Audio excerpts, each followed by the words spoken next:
Detalye sa issue di umano ni na Jeneline Mercado sa mga magulang ni Dennis Trillo. Dennis Trillo nagsalita na sa issue di umano ng asawang si Jeneline Mercado sa kanyang mga magulang. Ito ang buong istorya.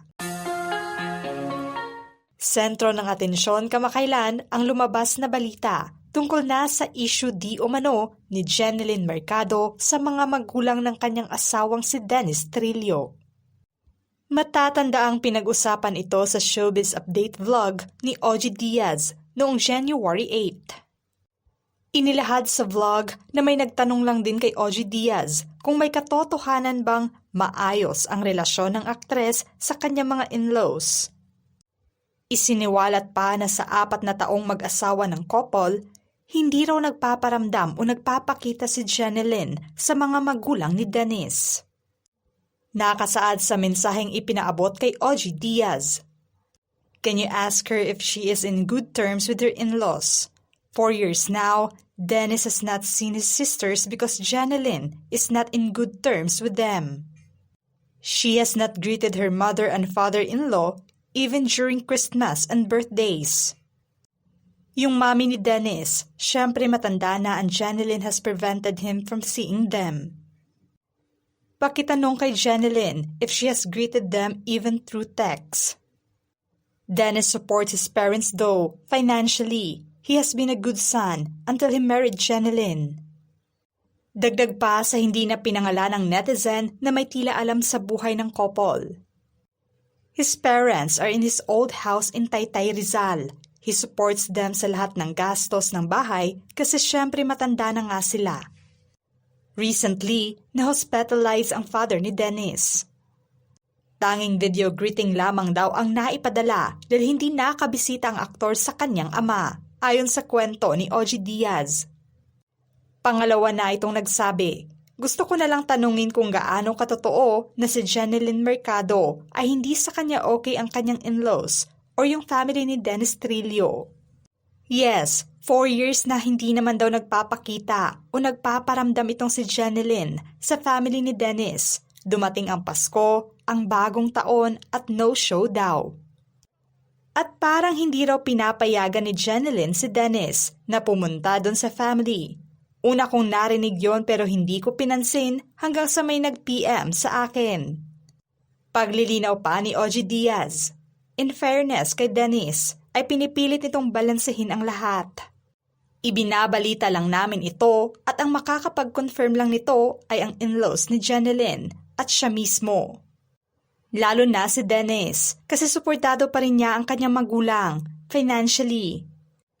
Yun din ang iniisip ko kasi basta na lang ganun, nag-trip lang si Jeneline. Kaya gusto kong malaman kung ano yung dahilan ng aktres. Dahil sa isyong kumalat, nagsalita na si Dennis tungkol dito sa kanyang Facebook post noong January 10. Ipinagtanggol niya ang kanyang asawang si Jeneline.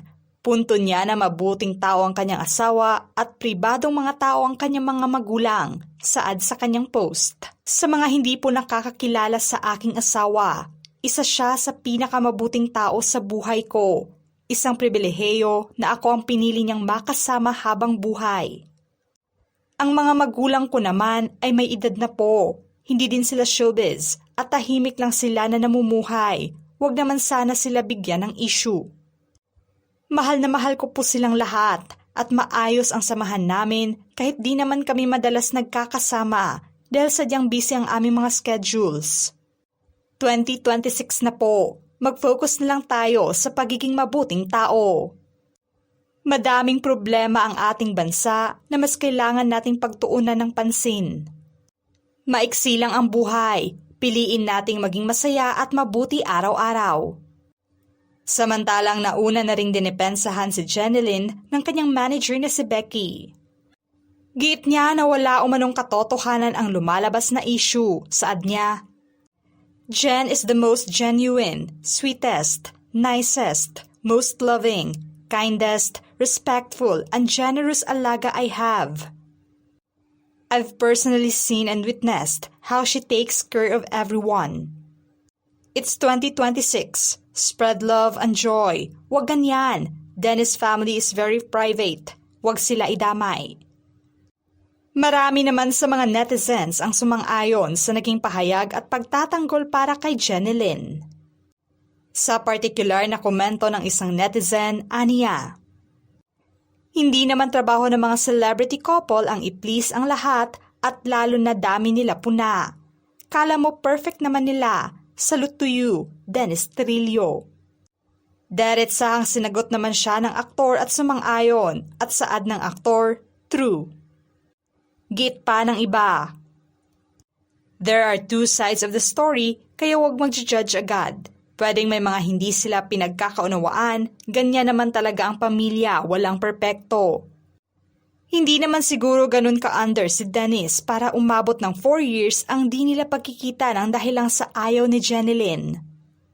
Obviously, hindi totoo lalo na ang 4 years na di nagpupunta. Check nyo ang Instagram ng dad ni Dennis. May picture pa doon na kasama si Jen and Dylan. Last year pa lang yung post. Madami lang talagang intriga at gusto ng may wasak na pamilya. Sa kabilang banda, may iba na napatanong pa rin kung bakit may ganitong issue. May katotohanan nga ba sa issue at bakit tila hindi umano ito nasagot sa pahayag na inilabas ng aktor? Hirit pa ng iba. Hindi inamin at hindi nag-deny. So may konting katotohanan ba ito, Dennis? 4 years? Ang tagal din if totoo man na hindi nagpaparamdam.